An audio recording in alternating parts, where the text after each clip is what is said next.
नमस्कार। मैं कमलेश कबीर आपका एक बार फिर स्वागत करता हूं इस नए एपिसोड में। पहले आपने देखा पाकिस्तान, बांग्लादेश, श्रीलंका और अब नेपाल, सारे भारत के पड़ोसी देश एक के बाद एक जो है वो रिजीम चेंज। और जिस तरीके से अब नेपाल में जो दिखाई दे रहा है, तो उसके बाद में लगता है कि भारत से यह खतरा अभी टला नहीं है, क्योंकि वेस्टर्न कंट्रीज की लगातार कोशिश है कि किसी भी तरीके से भारत को डिस्टर्ब किया जाए, क्योंकि इस वक्त इमर्ज इकोनॉमी। और ऐसे में विपक्ष का साथ मिल जाए तो फिर कहना ही क्या। लेकिन फिर भी भारत में ये कोशिश जो है वो लगातार की जा रही है, लेकिन सफलता क्यों नहीं मिल रही, हम इस पूरे वीडियो में इसका भी आकलन करेंगे। क्योंकि भारत में जहां एटम बम और हाइड्रोजन बम की बात की जा रही है, तो आप समझ सकते हैं कि मामला जो है वो कितना गंभीर है। और जिन लोगों को लगता है कि मोदी देख लेगा, तो मुझे लगता है कि यह भी थोड़ा सा गलत होगा, क्योंकि ऐसे लोगों से सावधान रहने की जरूरत है और दूसरे लोगों को जागरूक करने की भी जरूरत है। नेपाल में क्या हुआ आप सभी को पता है कि जिस तरीके से व्हाट्सएप, गूगल, आप देखो इंस्टाग्राम, फेसबुक, यूट्यूब, इन सबको जो है वो सोशल मीडिया पर बैन कर दिया गया। उसके बाद युवा जो है वो सड़कों पर निकले और केपी ओली, उनके घर के ऊपर जो है वो पत्थरबाजी की गई, संसद पर कब्जा करने की कोशिश की गई। आखिरकार गृह मंत्री ने इस्तीफा दिया अपनी जिम्मेवारी लेते हुए, लेकिन कहीं ना कहीं आप देखोगे कि इसके पीछे पूरा एक रिजीम चेंज करने का। अब तख्ता पलट होगा या नहीं होगा, आने वाले दिनों में 1 या 2 दिन में बड़ा डेवलपमेंट जो है वो इस पर भी होने वाला है। अब हम इसको भारत के नजरिए से कैसे देख सकते हैं? भारत के नजरिए से ऐसे देख सकते हैं कि एक बड़ा प्रयास किया गया 2019 में राष्ट्रवाद, क्योंकि राष्ट्रवाद एक ऐसा शब्द है जिसको जॉर्ज सोरोस जो है वो अपने हर स्टेटमेंट में बोलते थे कि इस वक्त भारत में एक राष्ट्रवादी सरकार है। तो आप समझ गए होंगे कि अगर आप राष्ट्रवादी सरकार बोल रहे हो तो आप अपनी पीड़ा किस तरीके से जाहिर कर रहे हो वो भी आपको समझ में आ रहा होगा। लेकिन जब भारतीय जनता पार्टी की सीटें 2014 से 2019 में बढ़ी, तो यह विपक्ष के लिए इससे भी ज्यादा चिंता का विषय बन गया। तो ऐसे में इस देश ने एक बहुत बड़ा किसान आंदोलन देखा और उस किसान आंदोलन में पूरा जो है वो प्रयास किया गया, लेकिन कामयाबी नहीं मिली। कामयाबी क्यों नहीं मिली? क्योंकि सरकार ने उसका जवाब उस तरीके से नहीं दिया जिस तरीके से विपक्ष चाहता था। विपक्ष चाहता था कि सरकार जो है वो इस आंदोलन का दमन करेगी और फिर हो सकता है कि हिंसा की आग भड़क जाए और ऐसे में रिजीम चेंज होने के पूरे चांसेस है।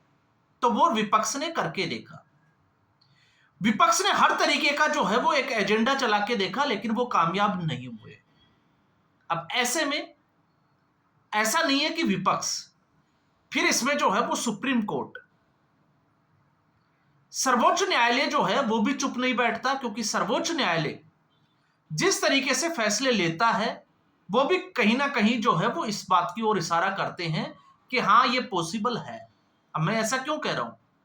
ऐसा मैं इसलिए कह रहा हूं क्योंकि अब विपक्ष के पास एक ही मुद्दा बचता है, अगर रिजीम चेंज करना है तो किसी भी तरीके से डेमोग्राफी चेंज कर दी जाए, एक समुदाय विशेष की आबादी को इतना कर दिया जाए कि उसके बाद में या तो सत्ता पक्ष को जो है वो चुनाव सीधे तौर से हार जाए, या फिर उनको सत्ता पक्ष के खिलाफ खड़ा कर दिया जाए।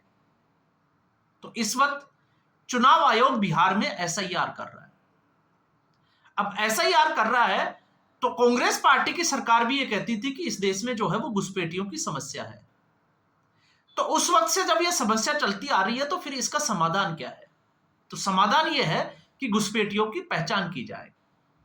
लेकिन जब पहचान की बात आती है कि घुसपैठियों की पहचान कैसे की जाए, तो आपने देखा होगा एनआरसी। तो एनआरसी का किस तरीके से विरोध किया गया और सीए और एनआरसी के खिलाफ दिल्ली ने धरना भी देखा और उसके बाद दंगे फसाद भी देखे। तो वो भी जो है वो एक उसी का हिस्सा था। लेकिन जब चुनाव आयोग ने यह कहा कि हम इस समस्या से निजात पाने के लिए हम आधार कार्ड को, क्योंकि ये घुसपैठिए जब आते हैं तो ये पैसे देकर प्रधान से या किसी भी सरपंच से सबसे पहले अपना आधार कार्ड बनवाते हैं, फिर उसके सहारे राशन कार्ड बनवाते हैं, और फिर ऐसे ही जो है वो सीढ़ियां चढ़ते चले जाते हैं। अब उन पार्टियों के लिए ये जो है वो एक वोट बैंक होता है। अब ऐसी स्थिति में बिहार में जब एसआईआर हुआ तो उसमें आधार कार्ड को मान्यता नहीं दी दस्तावेज के रूप में, पहचान पत्र के रूप में। तो सारे राजनीतिक दलों की तरफ से याचिकाकर्ता पहुंच गए सुप्रीम कोर्ट। तो आज सुप्रीम कोर्ट ने फैसला दिया कि एसआईआर के लिए 12वें दस्तावेज के रूप में आधार कार्ड को भी स्वीकार करना चाहिए। तो एक अच्छा कदम, लेकिन उसके बीच में एक अवरोध। तो ऐसा पहली बार हुआ है ऐसा नहीं है, क्योंकि इससे पहले भी आपने देखा कि कई विवादास्पद फैसले हुए हैं। और कैसे फैसले हुए हैं? जिन्होंने और पहलगाम अटैक के बाद, मैं सीधा नाम लेता हूं मोहम्मद रियाज, इलाहाबाद हाईकोर्ट का केस आप उठाकर देख लीजिए। उसने इंस्टाग्राम पे एक पोस्ट की और पोस्ट ये थी कि आप कुछ भी कर लो, हम पाकिस्तान के साथ खड़े हैं, पाकिस्तान जिंदाबाद। पुलिस ने अरेस्ट किया। कोर्ट ने जो है वो पाकिस्तान जिंदाबाद कहने से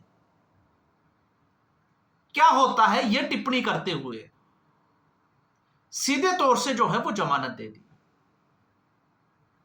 इसके अलावा जम्मू कश्मीर का आपको पता होगा, जो इलीगल तौर पर भारत में रह रहे थे, और फिर उसके बाद जब ऑपरेशन सिंदूर के समय सरकार ने अल्टीमेटम दिया देश छोड़ने के लिए, तो सुप्रीम कोर्ट पहुंच गए। और सुप्रीम कोर्ट का फैसला क्या था आप उठाकर देखिए।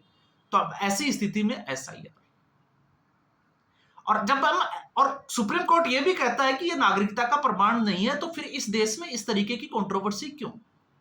सुप्रीम कोर्ट को तो इसका साथ देना चाहिए कि घुसपैठियों की जो समस्या है उससे निजात पाने के लिए एनआरसी होना चाहिए, और इसके अलावा ठोस पहचान पत्र जो है वो लोगों से लेने चाहिए। तो इन लोगों को साबित करना चाहिए कि वो भारत के रहने वाले हैं। लेकिन ऐसा नहीं किया जा रहा। क्यों नहीं किया जा रहा? क्योंकि आज भी सरकार किसी की भी हो, इकोसिस्टम हमारा है, हम उस देश के हिस्सा है। तो ये इकोसिस्टम और इसकी जड़ें इतनी मजबूत है कि इनसे लड़ने के लिए बहुत समय की जरूरत है। तो एसआईआर में अब विपक्ष को जो है वो खुशी की लहर है विपक्ष में, क्योंकि सुप्रीम कोर्ट ने आधार कार्ड को मान्यता दे दी है। अब ऐसे में चुनाव आयोग स्वतंत्र तो है, क्योंकि वोट देने का अधिकार उसी को है जो भारत का नागरिक हो। और इसके खिलाफ आवाज उठाने वाले कांग्रेस पार्टी, जिसमें राहुल गांधी खुद दोहरी नागरिकता के मामले में इस वक्त जो है वो कोर्ट को फेस कर रहे हैं। सोनिया गांधी, भारत की नागरिकता लेने से पहले ही उनका जो है वो वोटर आईडी कार्ड में नाम। दूसरा, बिहार में चारा चोरों की एक पूरी गैंग। तो आप सोचकर देखिए इस देश में चल क्या रहा है। और ये तो आप इस चीज को भी आपको मानना पड़ेगा कि आखिर इतने प्रयासों के बाद, क्योंकि इस वक्त भी एक नैरेटिव चलाया जा रहा है वोट चोर गद्दी छोड़, और पूरी दुनिया को यह मैसेज दिया जा रहा है कि प्रधानमंत्री जो है वो गलत तरीके से प्रधानमंत्री पद पर है। लेकिन इसके बावजूद रिजीम चेंज नहीं हो रहा। यह विपक्ष के लिए बहुत बड़ी मुसीबत है। और कभी आप सोच विचार करके देखिए कि यह रिजीम चेंज क्यों नहीं हो पा रहा। यह रिजीम चेंज इसलिए नहीं हो पा रहा क्योंकि विपक्ष ने अपनी क्रेडिबिलिटी खो दी है। जनता में जो विश्वास था और जो विपक्ष की क्रेडिबिलिटी होनी चाहिए थी, उसके ऊपर विपक्ष खरा नहीं उतर रहा है। इसलिए लोग जो है वो विपक्ष के लिए सड़कों पर उतरने को तैयार नहीं है।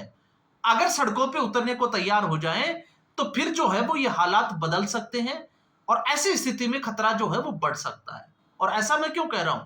क्योंकि इसकी आवाज उठाने वाला कौन है? एटम बम की बात कौन कर रहा है? इस वक्त हाइड्रोजन बम की बात कौन कर रहा है? तो जो केरोसिन से बात चली थी वो हाइड्रोजन बम तक आ गई हो, तो आप समझ सकते हो समस्या क्या है। लेकिन विपरीत इसके, क्योंकि राहुल गांधी को यह देश स्वीकार ही नहीं कर रहा है।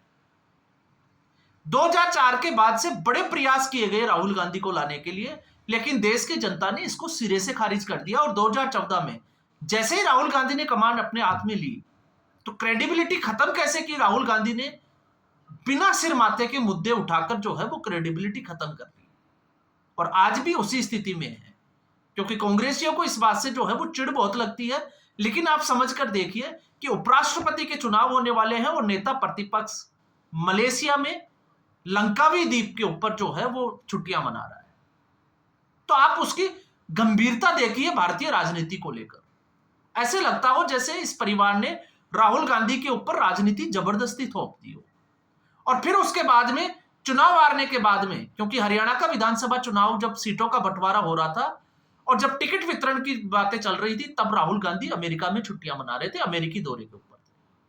और फिर उसके बाद में जो है वो एक एजेंसी के ऊपर आरोप लगा देना और अपने आप का बचाव कर लेना, इस वजह से लोगों के बीच में जो क्रेडिबिलिटी है विपक्ष की, वो लगातार खत्म हो रही है। क्योंकि दूसरी तरफ जिस तरीके से लोकतंत्र बचाने की दुहाई दी जा रही है, तो लोकतंत्र को तार तार किसने किया? 950 करोड़ 950 करोड़ का घोटाला किया गया और 6 अलग अलग केस में जो है वो दोषी है। आज वो पार्टी बिहार में ये कह रही है कि हमें लोकतंत्र को बचाना है। कोई पूछे कि कैसे बचाना है? ये पार्टियां बोलती है कि नीतीश कुमार की भ्रष्टाचारी सरकार है और हम भ्रष्टाचार के खिलाफ लड़ रहे हैं। तो आपको सजा कौन से केस में मिली है? आप सोचकर देखिए।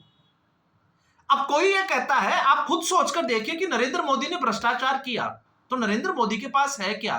और जब ये जो है दूसरी पार्टी के नेता बोलते हैं, अखिलेश यादव, तेजस्वी यादव और फिर उसके बाद में राहुल गांधी और सोनिया गांधी, तो आप सोचकर देखिए इनके पास अरबों की जो संपत्ति है वो कहां से आई? आखिर ये कौन सा बिजनेस करते हैं? इनका काम क्या है? ये कोई नौकरी नहीं करते, इनके पास कोई अपना कोई बिजनेस नहीं है, और फिर भी इनके पास अरबों की संपत्ति है। लालू यादव का वो घर दिखाया जाता है जिसमें और 9 बच्चे हों, किसी के 9-10 बच्चे हों, और आज उसके पास 5,500 करोड़ की प्रॉपर्टी है। तो ये कैसे संभव हुआ? ऐसा कौन सा गणित था कि उससे जो है वो ये मल्टीप्लाई नहीं, उससे भी कुछ आगे बढ़ गए? लेकिन आरोप किसके ऊपर लगाना है? नरेंद्र मोदी के ऊपर। और जिस तरीके से नरेंद्र मोदी मौन रहकर जो है वो चुपचाप ये सहन कर रहे हैं, ये अपने आप में जो है वो ये दिखाता है कि नरेंद्र मोदी इससे कितना आगे निकल चुके हैं। और जनता इस बात को अच्छे से समझ रही है। और आने वाले समय में अगर विपक्ष इस बात को लेकर खुश है कि वो ऐसा कर देंगे, तो जितने पड़ोसी देशों में जो हुआ है आप देखिए, उसके बावजूद अगर भारत में कुछ नहीं हुआ, तो आप समझकर देख लीजिएगा कि नरेंद्र मोदी का इस वोट चोरी अभियान से भी विपक्ष कुछ भी नहीं बिगाड़ पाएगा।